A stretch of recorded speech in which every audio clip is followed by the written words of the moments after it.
guys, welcome. Welcome to the Sports Plus Life Podcast, episode number 61. And I am jacked up right now.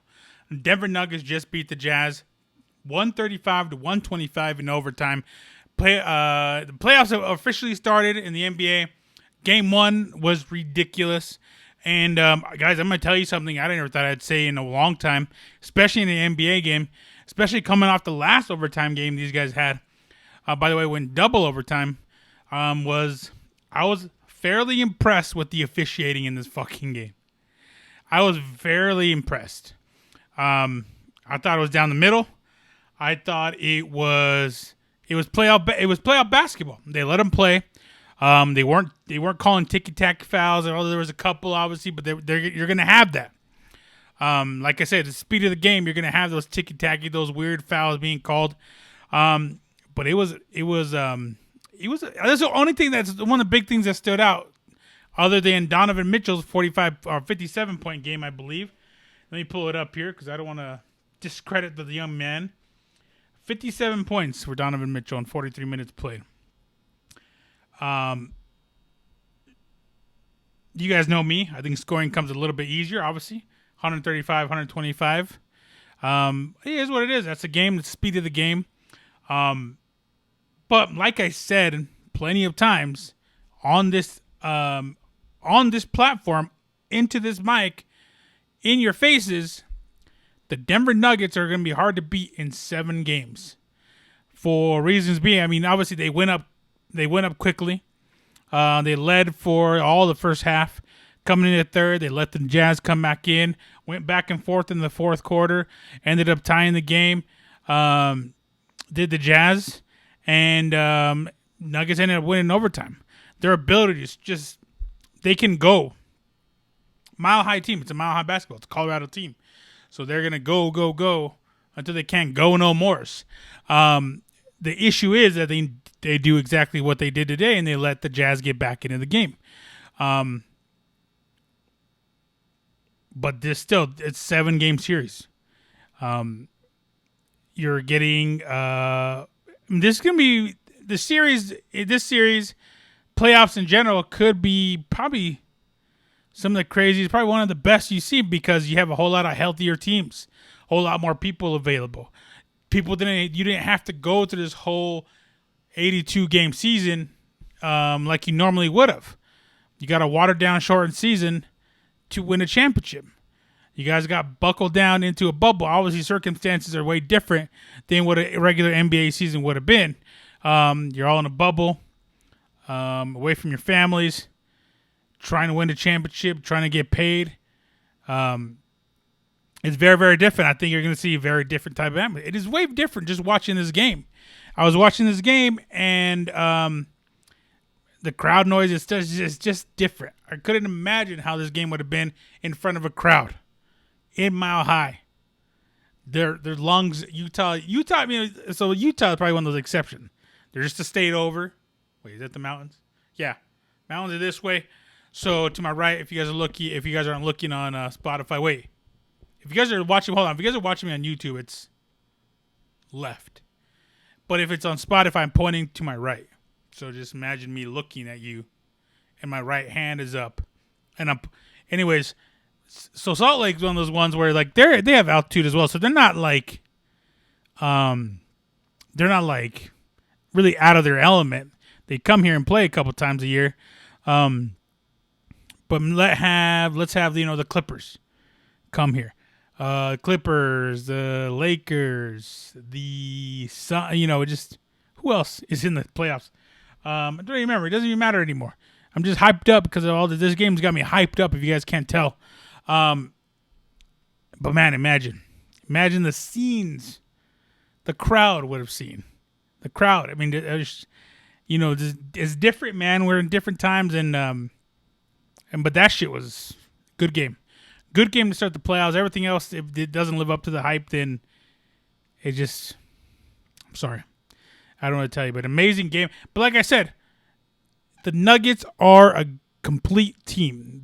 So they can't have... They have to be a complete team to win these type of games. They have to have Jamal Murray and Jokic involved like they did. They also had Craig. They also had I'm already forgetting his name. Monte Morris, Grant, Craig, Paul Millsap, Michael Porter Jr. is breaking out. This is a good team with good depth. And, I'm ranting about the Nuggets. That's my squad. Look at. You see, that's my team. I'm talking through them right now. Nuggets. I'm facing my hat forward so you guys can see it.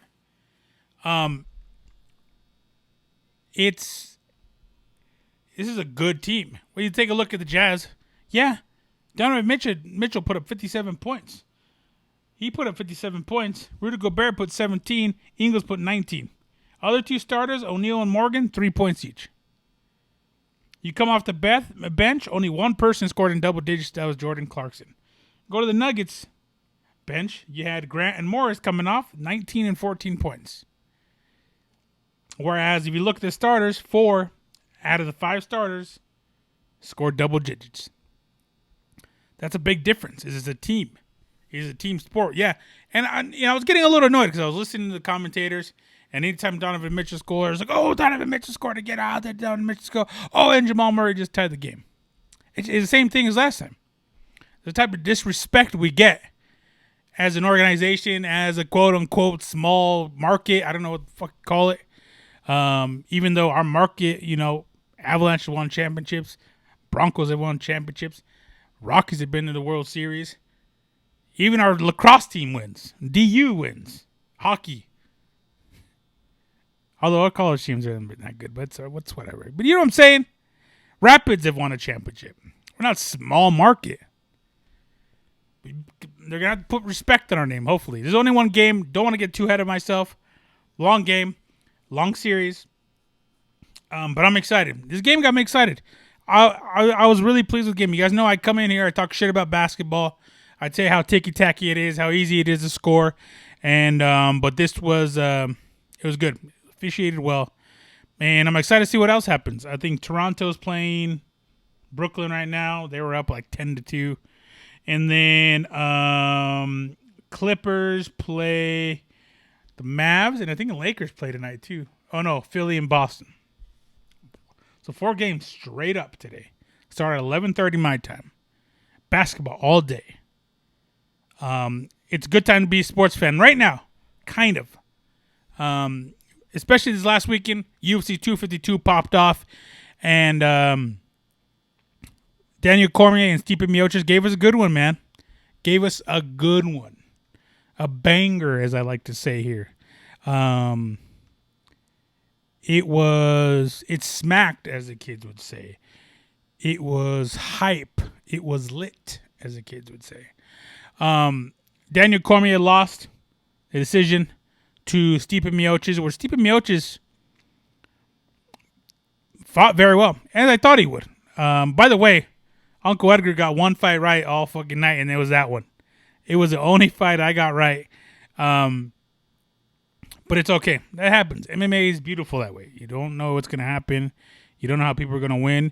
You don't know how you're going to lose. You don't know what happens in that cage until that cage closes and you actually get in there and do it. Daniel Cormier lost to Stipe Miocic, which was his last fight ever, as of right now, how it stands. You know how retirement works with anybody, really. I don't know how many times someone like Ken Shamrock retired. Shawn Michaels have retired. Ric Flair, I don't know how many times Ric Flair has retired. Who else has retired and came back? Soccer players like Thierry Henry, David Beckham. A lot of people have retired and come back. So nowadays you hear retirement, take it with a grain of salt. Especially someone as competitive, Daniel Cormier. But I think Cormier can actually means it. You guys had a great career. I mean, let me pull up here. I was so hyped, I wasn't even ready for what the hell happened. The Nuggets went overtime, man, and Jamal Murray was just a beast. Just a beast. I gotta talk. I'm gonna have to talk about that later. I'll bring it up again after this. But Jamal Murray was a monster. The blue arrow. Blue arrow. So Daniel Cormier has beat a lot of good, Hall of Famers as well. Where the hell is his damn? serious right now? Oh, there it is. I skipped it. Daniel Cormier has beat the best of the best in the heavyweight division. Roy Nelson. Let me see. Hold on. Let me look it up. So he's beaten heavyweight division. He also fought at 205 pounds, was a champion there, so dual championship. Beat Alexander Gustafsson, Anthony Johnson, Dan Henderson, Roy Nelson, Frank Mir, Josh Barnett, Antonio Silva, Jeff Munson. Those are some big names he's beaten. Big dudes, tough dudes. And he's probably even beat Josh Barnett and Bigfoot Silva while they were on roids and smoked them both. So Daniel Cormier would go down as one of the best ever. At 205 pounds at heavyweight. One of the best combat sports ever. I think, if I'm not mistaken, let me double check here. He was Olympic. He didn't win any silver or anything, did he? Bronze World Championship, Silver World Championship, Gold Pan Ams, multiple times. D1 individual, D1. Let me see. Big 12 National Championships, silver at the, so took second place at NCAA's, at the wrestling championships. That's not nationals, is it? But anyways, you see where I'm going with this. Wasn't quite Henry Cejudo, champ, Triple C, champ, at 125, 135 pounds, and a gold medalist. But did he win that gold medal with the broken freaking neck like Kurt Angle? No, he did not. But Daniel Cormier would go down as one of the best. And he's a hell of an announcer as well. The voice of UFC 4 championship, UFC 4 video game that just came out as well. Has a lot going for him. Coaches high school wrestling as well. I'm sure he never really completely steps away from the game. He didn't train.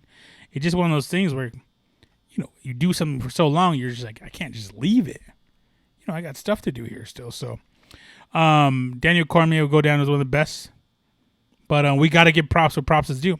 Stipe Miocic, right now, is the best heavyweight ever. Best UFC heavyweight. I want to put that out there. Best UFC heavyweight. And you guys know me, UFC is the top of the top. So, that also goes with being one of the best heavyweights ever. I talk about who Daniel Cormier has beat. Look at Stipe beat. Stipe has gone 5 rounds with Francis Ngannou. You guys know what kind of murderer Francis Ngannou is. You guys know what kind of puncher he is. Stipe Miocic ate all that like it was brunch and then said, okay, I'm going to beat you too. Went there, boxed with Francis Ngannou, and beat him. He beat Junior Dos Santos. He went into Brazil, beat Fabricio Verdum, knocked him out cold, took his championship, and left. Took it back to the land, back to his lady, mounted his lady, drinks a Budweiser's like Brock Lesnar. You remember that? I don't know if he drinks, but dude, Stipe looks like he's like a bro, so I'm sure he drinks seltzers, bro. He drinks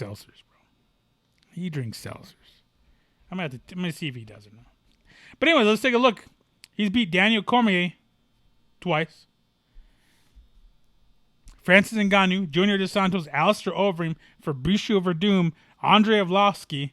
And by the way, Overeem, Verdum, Arlovski, Mark Hunt, all finishes. These guys have all been at the top of the heavyweight charts at one point, and Stipe Miocic has knocked him out and finished him. Beat Gabriel Gonzaga, Roy Nelson. So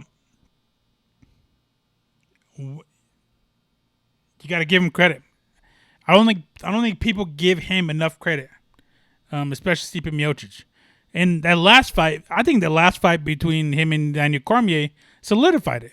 When he got his belt back, the adjustments he made in that fight on the fly to be there like, this is what's going to win me the fight in the 4th round, taking a beating pretty much for the last first 2.5 rounds, 3 rounds. And he was like, I'm making this adjustment. I'm getting my dub. I'm getting my belt back. I'm going back to the land, drink some seltzers. I don't know if he drinks seltzers. We already established that. But you guys see where I'm going with what I'm talking about here. He's the best of the best. Now, the reason why I sit there and say, well, best in the UFC and the best, best ever, is because people will sit there and say, well, Fedor Emelianenko is probably the best heavyweight ever, maybe one of the best fighters ever. And possibly, but I will always say, and it was different times too, different times that he's fought in. He fought some tough dudes, Mark Coleman. He's fought Mark Coleman, Mark Hunt, Kevin Randleman, Crow Cop. You saw him knock out Arlovsky, and all these guys in their primes too. Very hard to kind of deny him that, but I still don't think, because he never fought in the UFC, I'm not going to give that to him. He never fought Frank Mir at his prime. Neither did Stipe. But you'll see where I'm going. They were fighting it kind of around the same time. Never fought. I don't know. It's hard for me to sit there and be, especially with different rule sets. You're talking about Pride rule sets, you boot, different rounds. So it's just very, very different circumstances. But I'm still going to give it to Stipe as one of the best heavyweights ever. Better than Kane. Better than Frank Mir. Dos Santos, Verdum. I gotta give props are due. Gotta give props to Stipe. Miocic. The fireman from the land.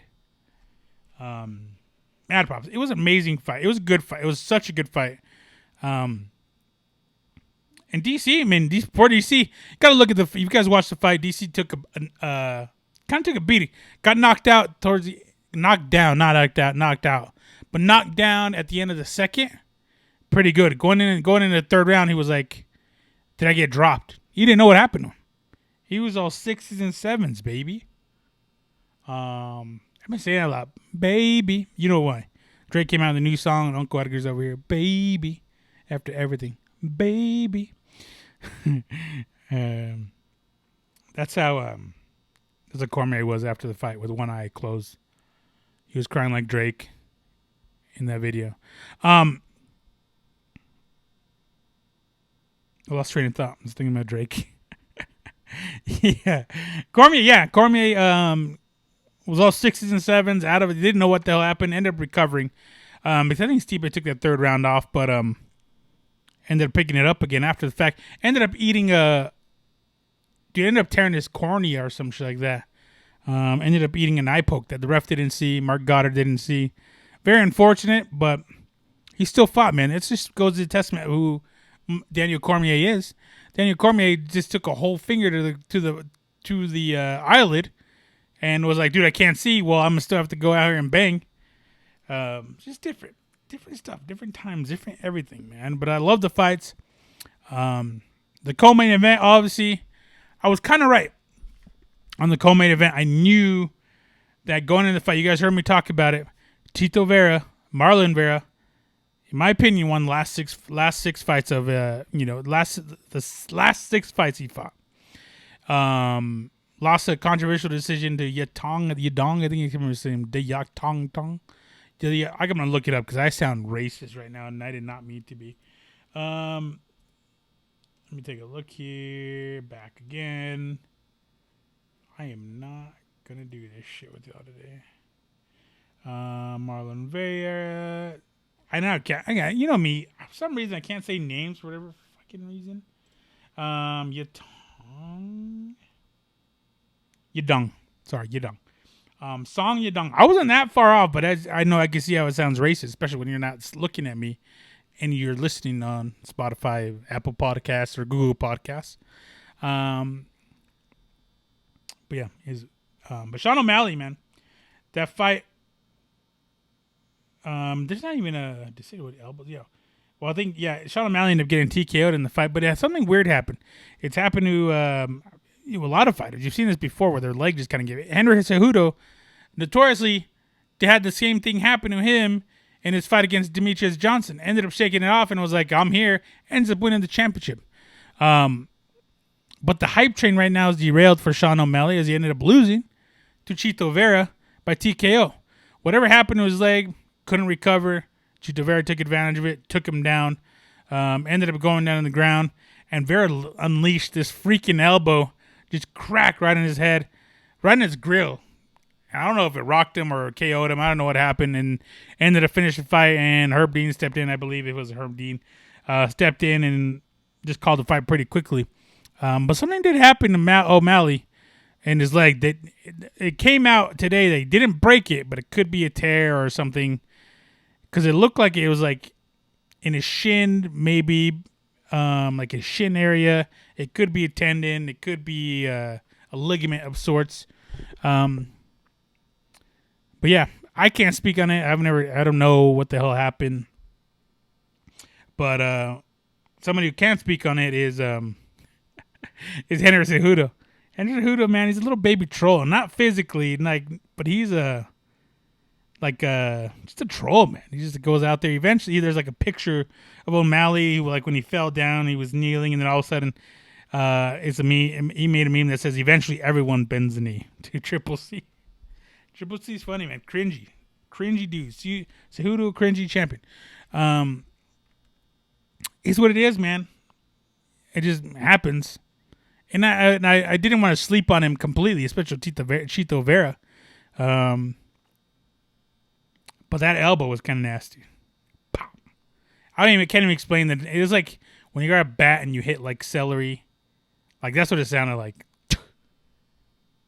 Beat the brakes off of him. Wait, you chat shit, you get banged. Wait. Yeah. Chat shit, get banged. I think who's that? Jamie Vardy said that? Chat shit, get banged. Talk shit, you get buckled.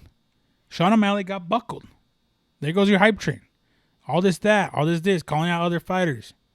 End up losing. That's your first loss. You gotta eat that, bro. You gotta eat that. Take a step back. But here's the thing about O'Malley. I don't know if he didn't break his foot, but he did that on the one fight, and he ended up finishing the fight. So he's tough. But something you just can't overcome. Didn't overcome this. But to overcome this, I'm sure we'll see. It was not the last we heard of O'Malley. I'm sure he'll come back and fight again. We'll find out more in the next week or so what happened to him. How long's the layoff, and he's going to come back and he'll be right because he smokes weed and he'll be right. He's healthy. He smokes weed. He chills. He kicks it. Although he looks kind of stupid with that haircut now. He colored his hair the Ecuador or flag colors, and Chito kind of clapped back pretty funny. He goes, what do you say? What do you say? Fuck. He goes, I have thick skin. It's thicker than his mom or some shit like that. It's pretty funny. I LOL'd. I definitely LOL'd. But the card wasn't too bad. I believe. Let me look back because I'm still hyped. Oh, Junior Dos Santos versus Jairzinho Rozenstruik. Rozenstruik won by KO. Guy hits hard, man. And Dos Santos wasn't doing too bad either. Daniel Pineda with the upset of the night over Herbert Burns. Daniel Pineda, 35 years old, and same thing. I think he won his last 6 fights. The last 2 got overturned for whatever.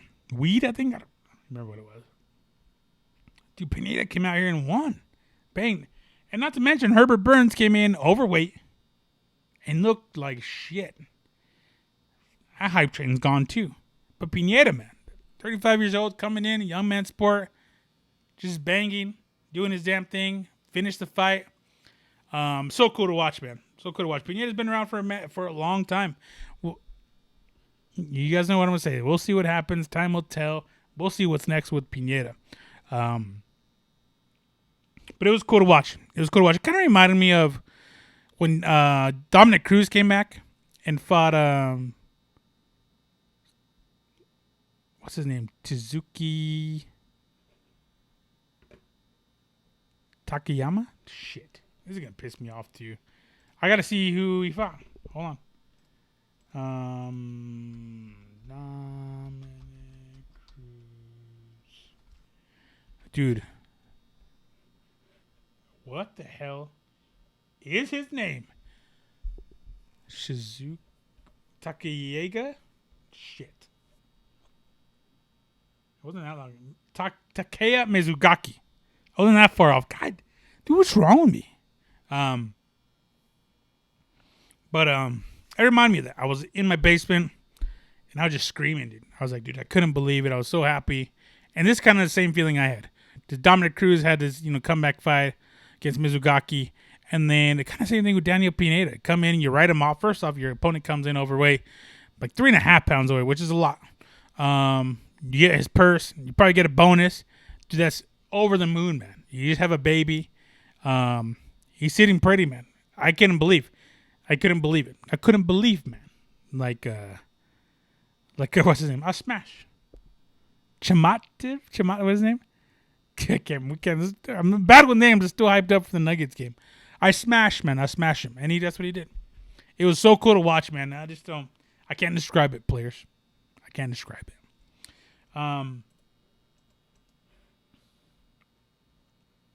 John Dodson, the magician, lost to Valishville.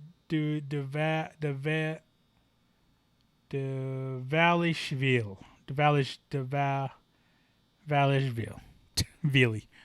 I'm not gonna say it. We're gonna move on. That Vin Miller, that everyone chill out. I'm taking a sip of water. So they didn't sponsor. They ain't taking a break. Uncle Edgar's not sponsored yet.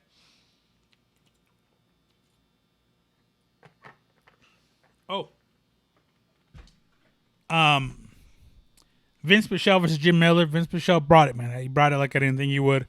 Beat Jim Miller on the ground too. Smothered him, beat him up. Got the dub. TJ Brown versus Danny Chavez. Danny Chavez, the junior man, same guy. Fought a long time. Ends up getting the call to UFC and comes out and bangs. And does the damn thing. Ends up winning decision. TJ Brown's a tough dude too. So look out for that dude. But it was other than that, man, all the other fights were okay. Chris Daukaus, you guys remember his brother Daukaus fought, was it Allen, I believe? Kyle Allen or Allen. If you guys remember, I'm jacked up for the Nuggets game. Knocked out Parker Porter. And then Kamaka versus Kelly.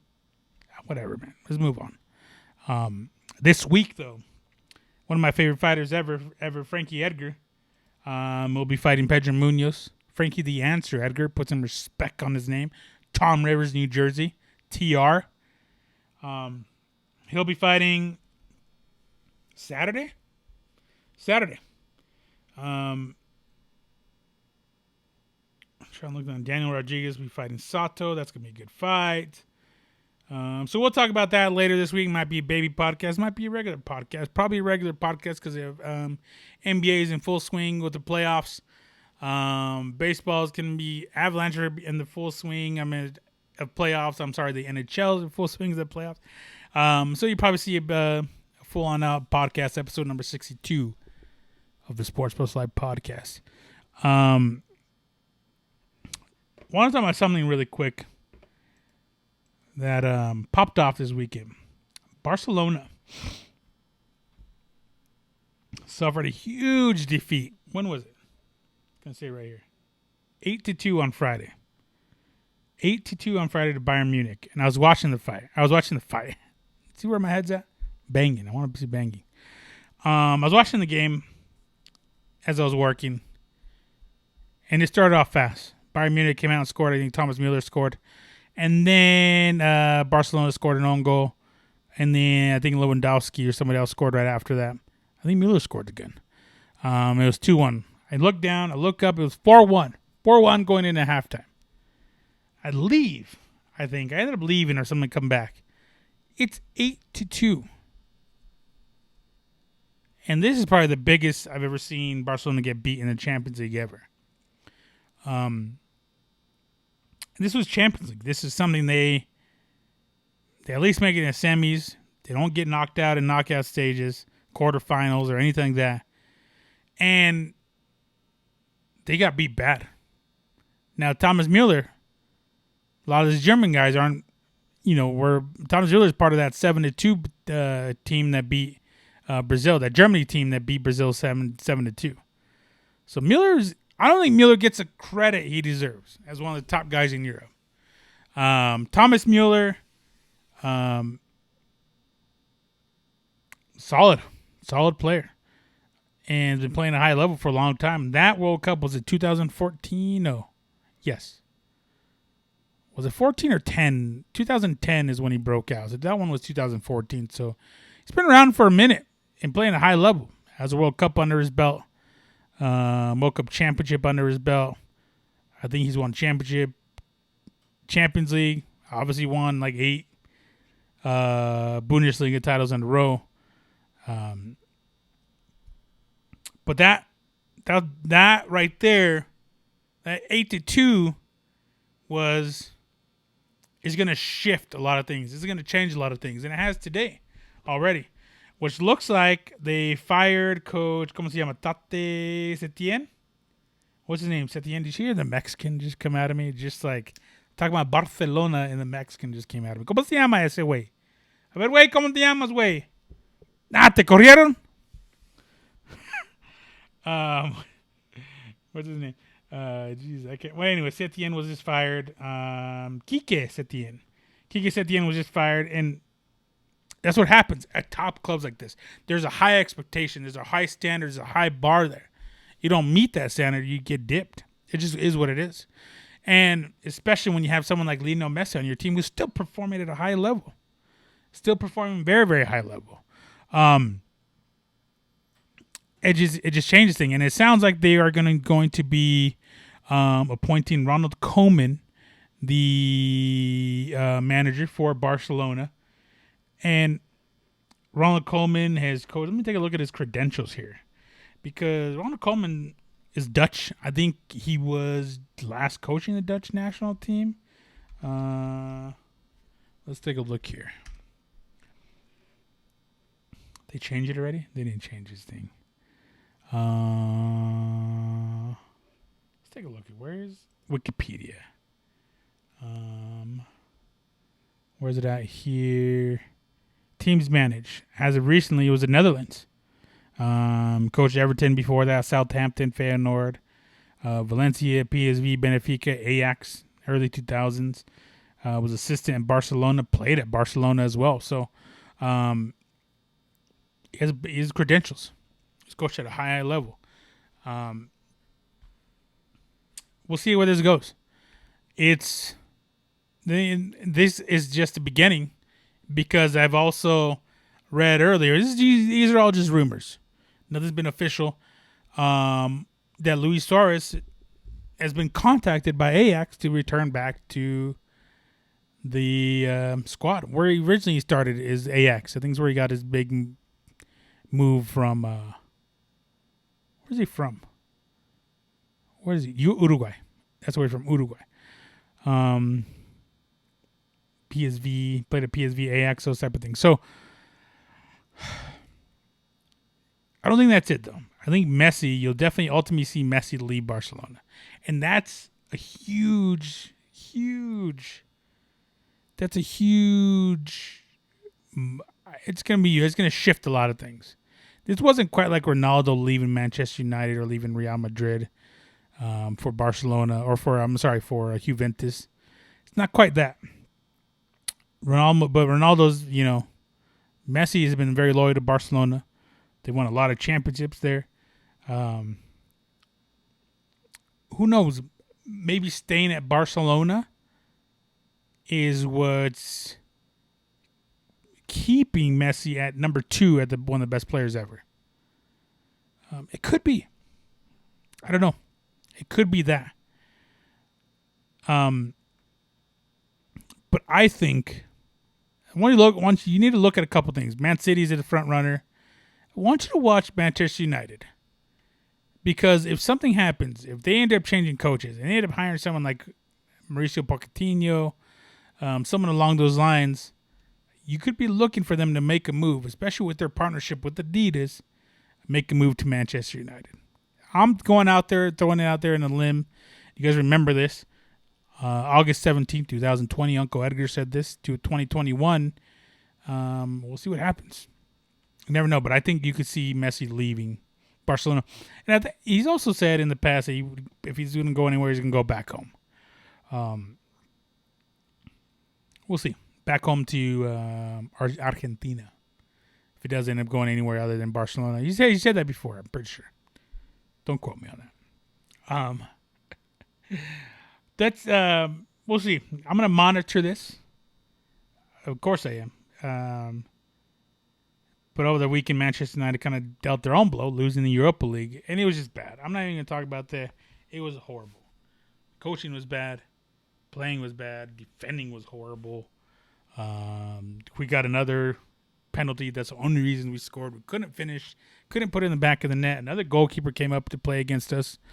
But this time we couldn't put it. It was just lazy defending. The defending was just terrible. It was just bad. Passes out the back and... Anyways, that's it, man. I was going to talk about the NFL.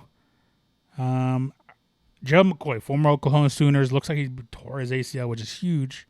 Bad for the Cowboys. It just sucks in general when you hear someone tore the ACL. Old Titty Tom is with his new club, new team. So is Cam Newton with his new team. Everyone's making a big deal of that this morning. Oh, my God, look how they look in their jerseys. Blah, blah, blah. Come on, man. We even knows we're going to finish the season. Let's take it easy, all right? Let's take it easy. That's it. So I want to talk about. I want to talk about the fight, the amazing playoff game that I just watched. God, that's it. It's going to be a short podcast, but there's going to be a whole lot more coming. A whole lot more coming, players. A whole lot more content coming to the Sports Plus Live YouTube channel. If you're not following, go and follow right now. Hit the subscribe button. You're going to see me a whole lot on Sports Plus Life, Instagram, and Twitter. You're going to see me on I don't know about MRAKACO, Instagram, and Twitter. Mr. AKACO, Instagram, and Twitter. And you're going to see me a whole lot on twitch.tv/MRAKACO. So go ahead and follow all those if you haven't yet. Go ahead and hit the follow. Come say hi anywhere you see me. And that's it. I appreciate you guys calling in. Dude, what's wrong with me? I'm just hyped for that Nuggets game. I appreciate you guys tuning in and watching me. So go ahead and hit the like, subscribe, share, hit all the bells, all that. Let your mama, your auntie, your tia, your tío, your suegros, everyone know, your novias. Soy soltero. Thank you guys so much for tuning in. I love you guys. Stay up. Be safe. Go out and register to vote. Don't forget to vote. I'll see you guys